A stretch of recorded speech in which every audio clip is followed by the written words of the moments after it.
Il n'a jamais rendu compte. Il n'a jamais rendu compte. Amateurisme, amateurisme. C'est le drame du Congo. Le Congo entre les mains des gens qui n'ont jamais rien appris. Félix ne l'a pas fait de bonne foi. Vous le savez très bien qu'il est allé défendre Caméré à Paris devant des journalistes. Et je suis étonné que vous ne soyez pas au courant. On me dit qu'il s'en est tiré avec une grande reconnaissance comme docteur en rétrocommission. Quand il a défendu la rétrocommission à Paris, toi, tu ne l'as pas suivi? Quand il a dit que dans mon pays, on dit il n'est jamais ta première faire. Non, vous ne pouvez pas dire, s'agissant de la gestion de la chose publique, qu'il n'est jamais tard pour bien faire. En ce qui concerne la gestion de la chose publique, on répond de ses actes. Il a couvert, il a défendu l'indéfendable. D'après vous, c'est insuffisant. Vous espérez peut-être voir aussi... Je n'ai pas fini. Ok, allez-y. Et il n'y a pas que Caméré. Qui d'autre? Il y a qui d'autre? Il y en a beaucoup qui doivent répondre. Comme?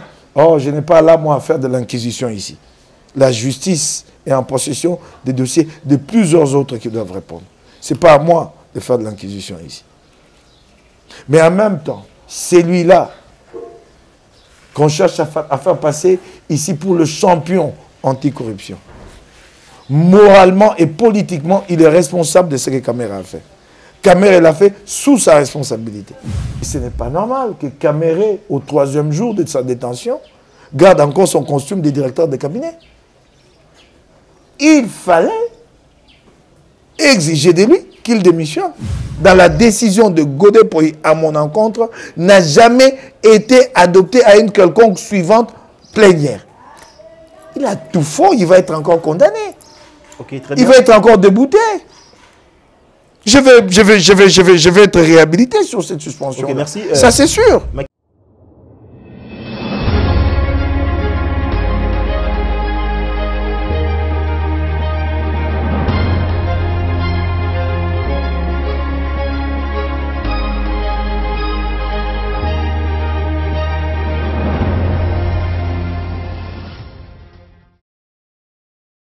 Allez, c'est parti pour ce nouveau numéro de votre magazine d'actualité, L'heure de vérité, qui est présenté par moi, votre humble serviteur Mike Ndege. Au menu de notre discussion, nous serons avec les députés provinciaux Mike Moukebaye. Ensemble, nous allons passer en revue quelques grandes lignes d'actualité qui font parler ici en République démocratique du Congo. Quel est bien sûr l'état actuel de la RDC? Est-ce que cette approche selon laquelle l'état des droits est-il effectif ou non? On va en parler tout au long de cette émission. Madame ici, vous qui appréciez jusque-là les bons travail que nous sommes en train de réaliser pour vous, sincèrement, je vous dis merci encore une fois pour la confiance. Sans plus tarder, je m'en vais comme ça dire bonjour, honorable Mike Moukebaye. Bonjour. Comment allez-vous? Ben, je vais bien, un peu souffrant, mais ça va. Un peu souffrant, parce que vous venez déjà d'être libéré après plus ou moins 7 mois et quelques semaines, peut-être? Non, ce n'est pas de ça. Je l'avais déjà dit, je suis allé à la prison très souffrant. Ok. Je n'ai pas pu me soigner convenablement. J'ai dû me battre contre cette maladie, ne pas en parler, pour ne pas faiblir les miens. Okay. Et depuis que je suis libre, j'essaie de me soigner de manière conséquente. J'ai vu le médecin ce matin, je vais encore le voir ce soir. Ok, très bien. Ensemble, je suis heureux parce qu'on était ensemble 7 mois, quelques semaines passées, avant que vous soyez détenu à la prison centrale de Makala. On a commenté l'actualité. Cordon, puis j'aimerais vous faire revivre les gens de quoi on a eu à parler avec le député provincial Mike Moukebaye suivant et on se retrouve justement. C'est qui va projet de construction, il y a route, il y a des moutons, il y a projet de construction, il y a maison préfabriquée pour les policiers et militaires. 7 mois après investiture, qu'en est-il comme étant investigation? Comment la démarche ou l'évolution a marché dans ça? eloko ya liboso na koyebisa yo soko tali makambo misolo ya mboka etambola babengaka budget ntango oyo azwi bokonzi na ye oyo ya nkuku oyo akendaki kosolola yango na Kingakati akutaki basi bakati budget wana nyonso bango bakosala yango na nzela ya nkuku na nzela ya kopomola po mabiloko bakotonga ekomomaki esika moko te ya liboso ya mibale misolo na Bulamatari ebimaka na nzela aliment esengeza o babengi chaîne de dépenses ya adui pembeni na ye moto ya milulu moto ya kosepela oyo esengeli mikolo nyonso mbongo ekotaka na ndako mpo mama asepelaka soki te mama akopakata azwi atie ye pembeni na ye moto wana akoti na nzela ya kosalisa misala ya bulamatali nao bakobenga urgence urgence eza mpona koyiba urgence moko eyali te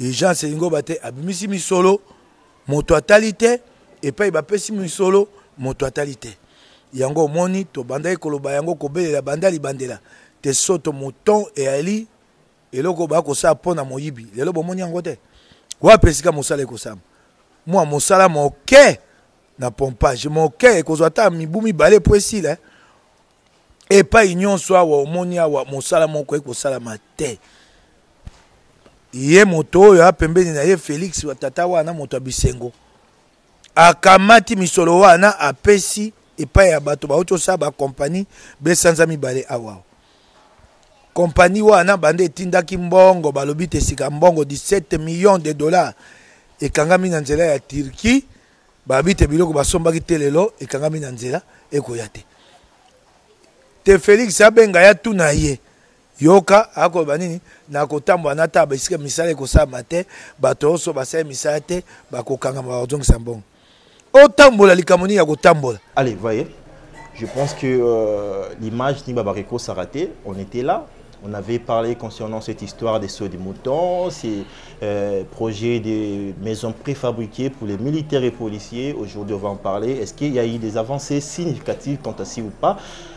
L'honorable a pris sa position, Willy Ranjaki, parmi intervention de Salaki, lorsqu'il était détenu dans la prison centrale de Makala, on commençait à suspecter les gens. Est-ce que ce n'était pas parce qu'il y a des noms qui, à son temps, il y a des maisons préfabriquées, il y a des financements, il y a justement une proposition à sauver des moutons. Est-ce qu'il y a une urgence ou pas? Honorable, aujourd'hui, lorsque vous étudiez la scène politique actuelle, que considérez-vous? Est-ce que vous considérez comme un prophète? Ou soit en tant qu'un simple analyste qui avait dit des choses non, à ce temps et non, aujourd'hui non. ça s'est produit. Moi je ne suis pas du tout prophète. Qu'est-ce qu'il y a à prophétiser? L'État fonctionne selon des normes, des principes, des préceptes. Okay. Ces normes-là n'ont pas été respectées dès le départ par Félix. C'était clair. Il n'y avait aucune prédiction à faire. Il est clair, c'est connu. La présidence de la République, les présidents de la République, les palais de la nation n'est pas un centre d'ordonnancement. Il est clair, constitutionnellement établi, que c'est le gouvernement qui gère la République au quotidien. Et c'est le gouvernement, le Premier ministre, chef de ce gouvernement, qui en répond devant la représentation nationale, qui est l'Assemblée nationale de la République démocratique du Congo. En arrivant au palais de la nation, Félix a bafoué toutes ces règles-là, a bafoué tous ces principes-là. Il n'existe pas dans un État, dans une République, un programme appelé programme de 100 jours. Vous ne pouvez pas mettre en route un programme appelé de 100 jours quand vous arrivez au pouvoir. Quand on parle de 100 jours, il s'agit de quelques actions, surtout dans les secteurs qui ne demandent que de l'impulsion. Est-ce que c'était pour donner le signal? Il s'agit de quelques actions pour donner le signal. Dans le secteur financier, vous pouvez agir très vite et avoir les résultats dans les 60 jours. Dans le secteur judiciaire, vous pouvez très vite poser des actes, donner le signal et montrer l'orientation. Vous dites programme... Non, il faut d'abord arrêter ça. On dit 100 jours. Le 100 jours, on ne parle pas du programme de 100 jours. C'est un problème peut-être du concept. Vous ne pouvez pas parler d'un programme. En 100 jours, vous faites quoi? En 100 jours, vous allez faire quoi? Vous parlez d'un programme en 100 jours. Et le programme de 100 jours, vous lancez dans la construction de sauts de moutons, ainsi de suite. C'est dans des projets, des ouvrages de grande importance. Des ouvrages qui vont vous prendre 4 mois, 6 mois, 10 mois. Est-ce que c'est normal? Je vous dis une chose banale, connue de tous, de ceux qui sont dans le monde de la construction. Pour que le béton se consolide, il faut 21 jours. De gros béton pour de gros ouvrages. Donc vous avez déjà 21 jours rien que pour la consolidation du béton. Donc 1 mois déjà de perdu. Et qu'est-ce que vous faites en 3 mois, 100 jours? Quand on parle de 100 jours, c'est là que j'ai dit, en fait, des pays entre les mains des amateurs, ils n'ont pas compris ce que c'est. Les amateurs, c'est pas fort. C'est ça, ils n'ont pas compris ce que c'est des 100 jours. Les 100 jours, c'est dans des secteurs, j'insiste, qui demandent de l'impulsion. Ce n'est pas un programme. Quand vous arrivez au pouvoir, quand Félix arrive au pouvoir, il y a un budget qui est en cours d'exécution. Dans ce budget-là, il n'est pas prévu tout ce que lui a mentionné dans son programme de 100 jours. Vous trouvez de l'argent où en ce moment-là pour financer tout ce qu'il a prévu dans le programme de 100 jours? Vous attendez qu'un gouvernement soit mis en place, que ce gouvernement-là aille devant l'Assemblée nationale présenter les budgets pour l'exercice à venir. Et c'est en ce moment-là que vous mettez sur papier vos projets dans ce programme que le gouvernement va présenter à l'Assemblée nationale. Les 100 jours, c'est le secteur qui demande que de l'impulsion. 100 jours, programme de 100 jours. Où avez-vous déjà vu ça? Un programme appelé programme de 100 jours quand un chef d'État arrive en fonction. Ok, très bien, c'est compris. Quand il arrive en responsabilité. Où avez-vous vu ça? Ça n'existe pas, ces concepts-là, programme de 100 jours. Et regardez, aujourd'hui, nous sommes à plus d'une année de mandat. Nous ne parlons que du programme de 100 jours. C'est très grave. 100 jours, c'est de l'impulsion. 100 jours, c'est des signaux que vous donnez dans certains secteurs. Mais ce n'est pas un programme conçu. Vous avez été élu sur base d'un projet qui porte sur 5 années. Vous arrivez aux affaires. Ce programme de cette vision de 5 années est séquencé en 5 étapes. Une année, chaque étape.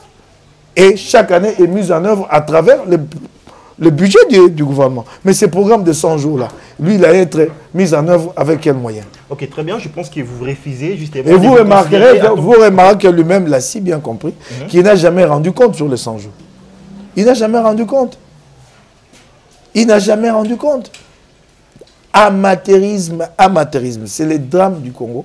Le Congo entre les mains des gens qui n'ont jamais rien appris. Ok, très bien. Honorable, vous refusez qu'on puisse vous traiter des... Et chaque fois qu'on leur pose, chaque fois qu'on leur pose la question sur l'expérience, ah non, tout de suite, hein, ils ont l'habitude d'attaquer ceux qui ont travaillé. La question... Pardon, je termine par là, notamment les MLC. Quelle expérience? Expérience, détournement. Non, non. Quand on parle d'expérience, on ne parle pas d'expérience forcément dans les institutions. Mais il avait dit à son temps, il va prendre... Quand on laisse-moi terminer, quand on parle d'expérience, on ne parle pas d'expérience forcément dans les institutions publiques. Expérience dans la vie. Tu ne peux pas accéder au pouvoir à plus de 50 ans d'âge sans avoir travaillé un jour quelque part. Ok. Ce n'est pas normal. Moi, par exemple, j'ai travaillé pendant plus de 20 ans comme journaliste. J'ai appris. On va en parler. Honorable, après, bien sûr, votre haro. Est-ce qu'aujourd'hui, on peut considérer que votre haro a été écouté? Parce qu'apparemment, on a touché les problèmes. Vitel Kamerhe, finalement... C'est pas ma voix, c'est pas ma voix, c'est la voix des Congolais. C'est vous qui parlez justement. C'est pas ma voix, c'est la voix des Congolais. Peut-être que la mienne porte le plus. Je suis député, j'ai peut-être une certaine autorité. C'est la voix des Congolais dans leur ensemble. Aujourd'hui, on peut constater qu'on a touché au problème. C'est la voix des Congolais. C'est la voix des Congolais dans l'ensemble. Et il a fallu des pressions pour qu'on en arrive là. Félix ne l'a pas fait de bonne foi. Vous le savez très bien qu'il est allé défendre Kamerhe à Paris devant des journalistes. Et je suis étonné que vous ne soyez pas au courant. On me dit qu'il s'en est tiré avec une grande reconnaissance comme docteur en rétrocommission. La thèse qu'il avait développée là, le monde ne l'avait jamais entendue. Jamais. Je suis étonné que les médias n'en parlent pas. Moi, de la prison, j'avais appris que quelqu'un ici a décoché la plus grande distinction en matière de rétrocommission. Quand il a défendu la rétrocommission à Paris, toi, tu ne l'as pas suivi? Quand il a dit que dans mon pays... On dit il n'est jamais ta première faire. Non. Vous ne pouvez pas dire, s'agissant de la gestion de la chose publique, qu'il n'est jamais tard pour bien faire. En ce qui concerne la gestion de la chose publique, on répond de ses actes. Il a couvert, il a défendu l'indéfendable. D'après vous, c'est insuffisant. Vous espérez peut-être voir aussi... Je n'ai pas fini. Ok, allez-y. Et il n'y a pas que Kamerhe. Qui d'autre? Il y a qui d'autre? Il y en a beaucoup qui doivent répondre. Comme? Oh, je n'ai pas là, moi, à faire de l'inquisition ici. La justice est en possession des dossiers de plusieurs autres qui doivent répondre. Ce n'est pas à moi de faire de l'inquisition ici. Mais en même temps, celui-là qu'on cherche à faire passer ici pour le champion anticorruption. Moralement et politiquement, il est responsable de ce que Kamere a fait. Kamere l'a fait sous sa responsabilité. Il était directeur de cabinet, travaillant sous sa responsabilité. Et les chefs d'administration, et il s'est arrogé deux pouvoirs qu'il n'avait pas. Ensemble, ils ont transformé la présidente de la République en un centre d'ordonnancement. Tu vas me dire qu'il n'était pas d'accord, mais pour voir combien il est embarrassé et qu'il n'arrive pas à lâcher son compagnon. Mais ce n'est pas normal que Kamere, au 3e jour de sa détention, garde encore son costume de directeur de cabinet. Il fallait exiger de lui qu'il démissionne. S'il ne l'a pas fait, il faut le démettre aujourd'hui. Félix n'arrive pas à le démettre. Il n'a pas le courage de le faire. Vous ne situez pas la complicité à ce niveau-là? Vous ne la voyez pas? Comment est-ce normal que Kamere, poursuivi pour des faits graves, soit mis en détention préventive à Makala avec son costume de directeur de cabinet du chef de l'État? Comment expliquer ça? Comment expliquer ça? Donc en fait, peut-être il est en train de s'arranger l'un et l'autre, la meilleure des figures. Non. Est-ce qu'on peut expliquer ça? Qu'il reste en prison avec son costume de directeur de cabinet du chef. C'est pas parce qu'il par élégance politique il devait. Non, s'il ne l'a pas fait, c'est lui qui l'a placé là. Ne se rend pas-t-il compte que c'est très grave? On va essayer de voir dans les jours à venir. Non, moi je parle de maintenant, en ce moment-ci. Mais aujourd'hui, c'est au 3e jour. C'est pas tard. Donc il les ménage. Non, il n'y a pas une volonté réelle. Ceci a été fait puisque des pressions ont été exercées. Ceci a été fait puisque Washington a dit, monsieur, vous vous plaignez que vous n'avez reçu que 49 millions de dollars de la Banque mondiale, pendant que le Rwanda a reçu le double, puisque le double, 109, vous avez reçu plutôt 47 millions. Vous vous plaignez, mais il y a mal gouvernance chez vous. C'est des choses entreprises pour plaire, pour montrer à la communauté internationale qu'ici, effectivement, nous sommes en train d'assainir les finances publiques. Ce n'est pas une volonté, ce n'est pas une volonté personnelle. Okay. Très bien. Mise en œuvre dans l'intérêt du Congo. Ceci a été fait puisque nous avons ensemble, les Congolais, exercé des pressions. La clameur publique est devenue si forte que finalement il s'est dit, je fais quelque chose. Ceci a été fait pour dégager sa responsabilité à soi-même. Ceci a été fait. Ça vous arrange déjà? Puisqu'à un moment donné, tous nous sommes rendus compte que cette affaire, ce projet de saut de mouton, c'est un échec patent. Il fallait que l'UDPS dégage sa responsabilité. C'est cela. Mais ce n'est pas une volonté affirmée dans une vision claire pour le développement du Congo. Merci. Honorable, en fait, aujourd'hui, d'après certaines indiscrétions, les gens disent qu'aujourd'hui, la Mouka, vous êtes tellement émis de voir la personne de Vital Kamere être livrée entre la main de la justice. Aujourd'hui, est-ce que vous pouvez lever une possibilité de voir demain ou après-demain, la Mouka puisse aller avec Cash ou bien carrément avec l'UDPS? C'est possible? Je ne suis pas, moi, dans le leadership de la Mouka, ce n'est pas moi qui décide. Je pourrais même me dire que par moment j'ai subi. J'apprends qu'il a été décidé. Et je me mets au pas, puisqu'il y a une certaine discipline du groupe. Je ne donne ici que mon propre avis. Nous allons, nous, aujourd'hui... Nous allons, travailler à un rapprochement avec Félix pour quel gain politique? Au départ, à l'origine, nous contestons son pouvoir et de preuves existent. Vous avez suivi qu'il y a eu un cas de la CENI qui a fait défection. Et par après, il y a il faut me laisser terminer ma pensée. Un cadre de la CENI qui a fait défection, qui a dit que les preuves sur la victoire de Fayoulou existent. Elles sont entreposées là, dans les installations de la CENI. Nous demandons à Félix de ne pas y toucher. vous nous demandez à nous, nous, de travailler à un rapprochement. Pour travailler autour de quel projet? Au Conseil national des réformes institutionnelles. Je suis en train d'avancer. Ok, allez-y. Donc vous voulez nous demander à nous. C'est la question que je pose à ceux d'entre nous. Que je trouve assez ambigu et qui veulent nous faire comprendre que nous avons intérêt à soutenir Félix, que notre ennemi commun, c'est Joseph Kabila. J'aimerais leur poser une question. Seront-ils conséquents pour qu'en 2023, ils portent avec Félix ensemble son bilan? Je vous pose la question. Je vous suis de partout. Il faut leur poser la question. Serez-vous prêts à porter le bilan de Félix? Les Congolais sont comme ça. Aujourd'hui, ils font semblant, comme s'ils soutenaient Félix. Et vous verrez que fin 2022, ils disaient non, nous ne sommes pas avec lui. Je leur demande aujourd'hui de répondre à cette question. Sont-ils prêts à porter le bilan de Félix en 2023? C'est la question fondamentale. Non.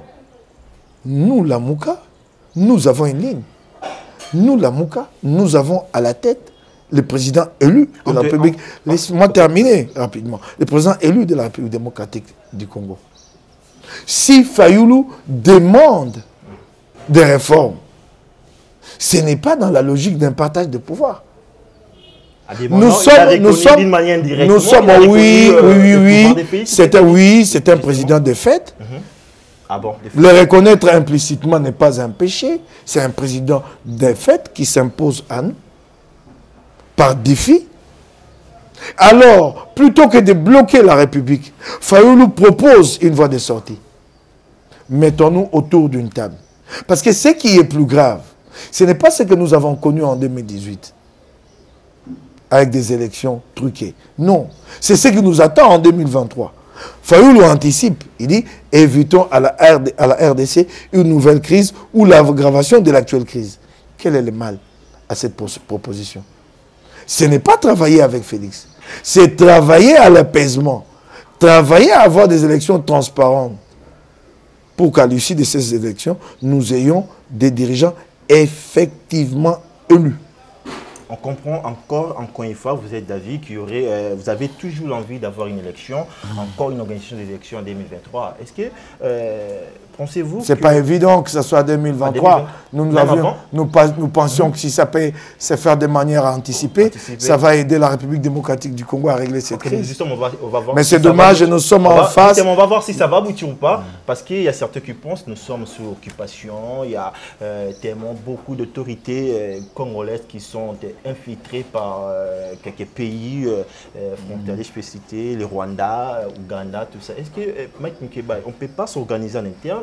C'est dit peut-être les élections, attendez d'abord, on doit s'organiser, c'est un peu les Michel qui sont des Congolais, des vrais Congolais, s'organiser en interne, et puis pourquoi pas projeter l'élection après plus tard. Non, ça c'est très grave. Comment c'est très grave? C'est que sous-entend ta question, c'est que suggère ta question.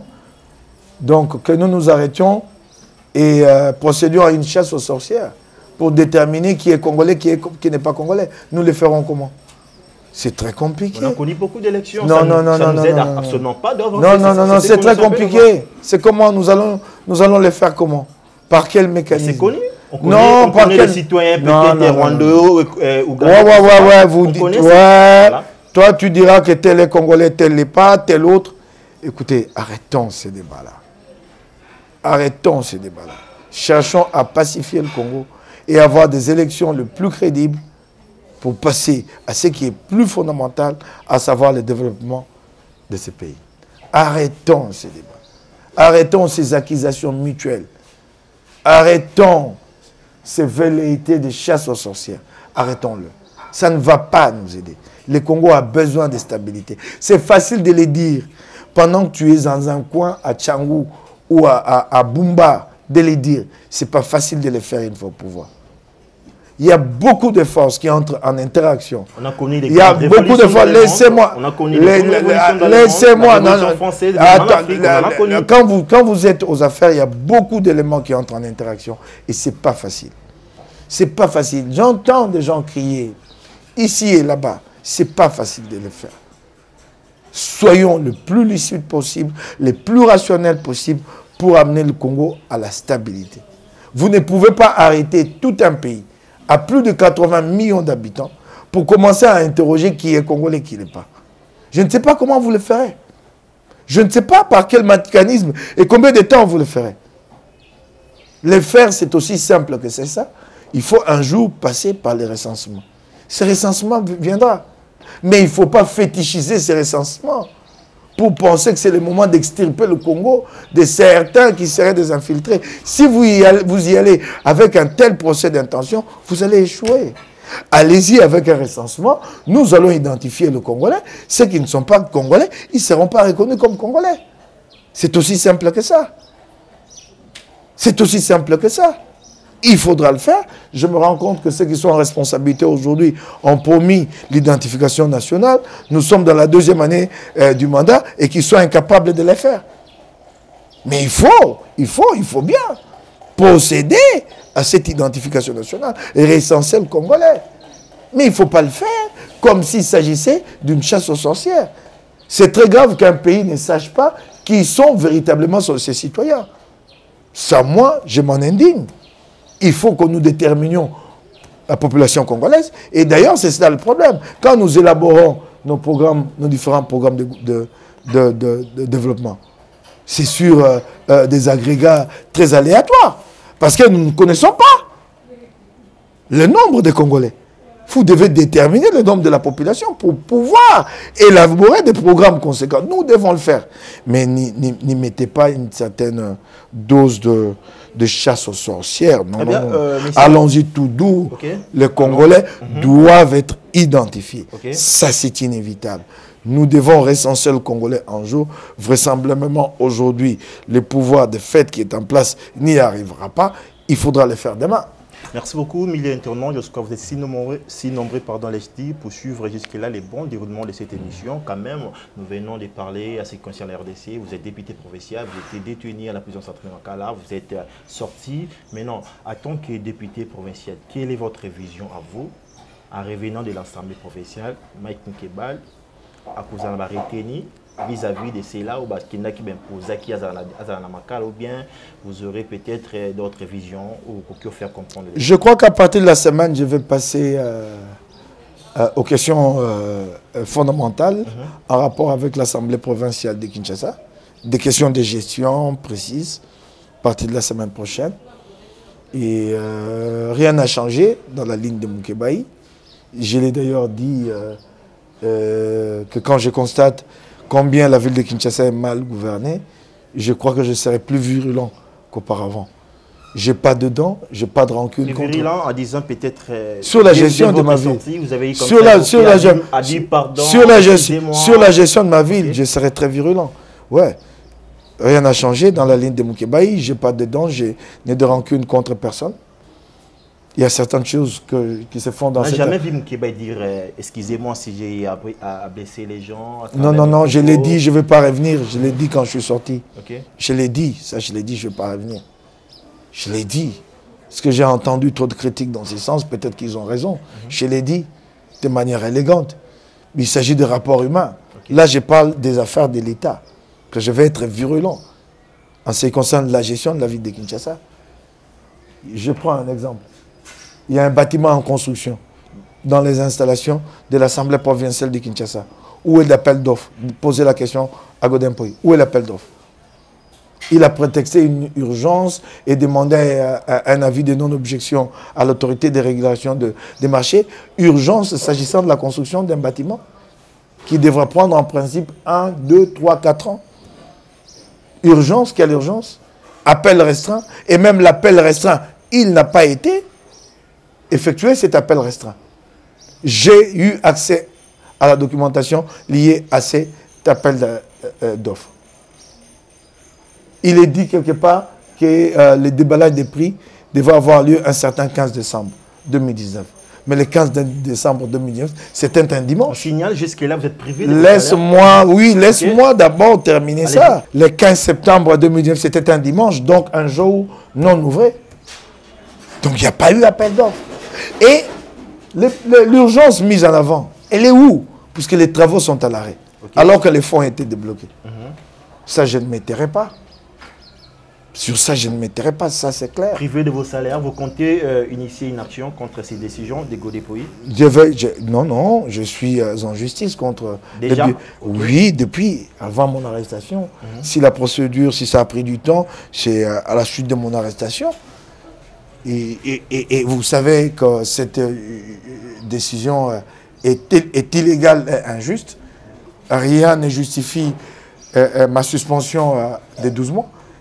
Et pire encore, privation des salaires pour 12 mois. Rien, ce n'est dit nulle part. Godépoï peut être sûr qu'il sera débouté une seconde fois et humilié une seconde fois. Dans la décision qui me suspend, il évoque un procès verbal. Il dit, vu le procès verbal du 31 mai 2019, la décision qui me suspend a été prise le 3 juin. Ok. Du 31 au 3 juin, il n'y a pas eu une plénière. Il y a eu une plénière le 31. C'était un vendredi. Le premier, c'était un samedi. Le 2, dimanche. Et le 3, lundi, il m'a suspendu. Il est dit dans notre règlement intérieur pour que le procès verbal, pour qu'un procès verbal les devienne légalement, c'est à son adoption à la plénière suivante. C'est à son adoption à la plénière suivante. Ce procès verbal évoqué dans la décision de Godépoï à mon encontre n'a jamais été adopté à une quelconque suivante plénière. Il a tout faux, il va être encore condamné. Okay, très bien. Il va être encore débouté. Je vais être réhabilité sur cette suspension. Okay, merci. Ça, c'est sûr. Mike Mukiba, nous chitons. Une dernière question. Où voyez-vous dans ces cas être peut-être à la tête d'un parti politique ou bien être toujours ensemble pour la République? Je suis Lamouka dans la ligne de Martin Fayoulou, la ligne qui revendique la vérité des yeux. Il ne s'agit pas d'un simple credo politique, il s'agit d'une réalité, qu'il y a eu un hold-up électoral ici et que l'histoire devra retenir que c'est Fayoulou qui avait été élu. Il y a certains qui nous disent, mais ben, écoutez, vous ne comprenez pas que la réalité du pouvoir est aujourd'hui ailleurs. Non, nous le faisons pour l'histoire et nous continuerons à le faire. Il est important que nos enfants demain sachent qu'un certain jour de 2019, le pouvoir de Fayoulou a été dérobé. Il est important que nos enfants sachent pour éviter que cela ne se reproduise. Donc je suis Lamouka. Et puisqu'il est question de parti politique, comme tu en parles, je suis membre du parti politique Ensemble pour la République de Moïse Katumbi. J'ai été élu sous les couleurs du regroupement AAD. Très radical, sur d'après certains, parce les que couleurs, les couleurs du parti du regroupement AAD. Le regroupement AAD et le regroupement MS ont fusionné pour créer Ensemble pour la République de Moïse Katumbi. J'en suis membre. Là, tu évoques mes positions. Mes positions sont claires et sont connues. Je crois que partout au monde, c'est des choses que nous vivons. Il existe des sensibilités au sein d'un parti politique. Ma sensibilité, elle est bien connue. Celle des autres est autant connue. Mais nous avons des communautés de vues sur plusieurs questions qui font qu'il y a plusieurs... ce qui fait que ce qui nous met ensemble est plus fort que c'est quelques divergences. Donc j'assume moi ces divergences qu'il y a entre nous. Moi j'assume ma position à moi. Je suis député de l'opposition. Je m'assume en tant que tel. Aux autres de s'assumer, mais en même temps je leur renouvelle cette question. Sont-ils prêts en 2023 à partager les bilans de Félix? Très bien. C'est aussi simple que ça. C'est une question que j'aurais à leur poser en face. C'est pertinente, franchement. Ah, je leur poserai cette question. C'est bien facile aujourd'hui de dire oui, nous soutenons Félix. Ouais. Non, je ne parle pas d'opposition républicaine. Je parle de ces positions ambiguës qui paraissent soutenir Félix. Okay. Et je pose la question à ceux-là.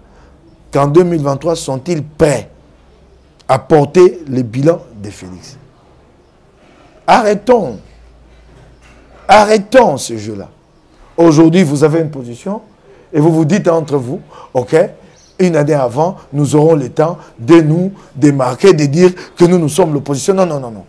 La question est de savoir aujourd'hui, êtes-vous prêt en 2023 à partager et porter le bilan de Félix? Moi, je ne le partagerai pas, je ne le porterai pas, je m'assume.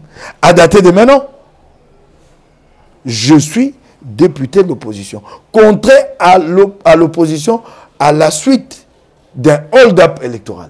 En réalité, je suis député du pouvoir, de la majorité. Mais nous y avons été contraints. Okay, et je m'assume en tant que tel. Très bien.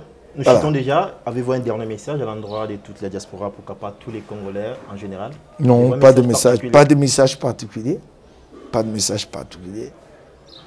Nous nous engageons pour un Congo meilleur.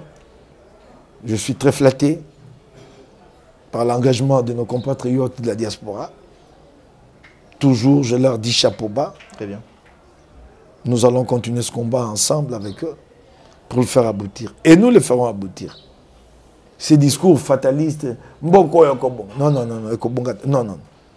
Faut oublier ces discours-là.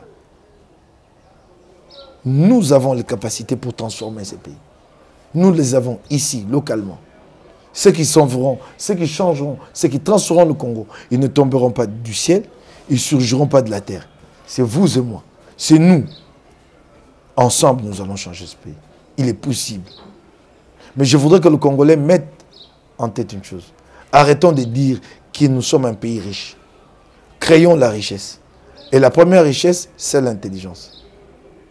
Formons le Congolais. Envoyons le Congolais dans les grandes universités au monde. Mettons nos universités au niveau du standard international. Nous serons le plus fort demain. Voilà mon message. Très bien, merci messieurs, madame. Ça n'est fini pour ces énième numéro de votre magazine Leader Vérité. Si vous avez apprécié, un grand merci à cette grande équipe technique qui était bien sûr chapeautée par Joël Gona qui était à la prise de vie et en même temps à la réalisation de cette émission. Vous voyez, on était là, on a réalisé pour vous plus ou moins 5 vidéos. Je crois que vous voyez l'actualité d'Inezo Leka qui va point de vue, il y a Mike Nkeba, comme rappelle Aza, député provincial qui Kinshasa, il y a commune il y a Lingwala, ensemble vous voyez. Ce qui, je vous fais déjà pour un prochain numéro. D'ici là, portez-vous bien. Allez, bye.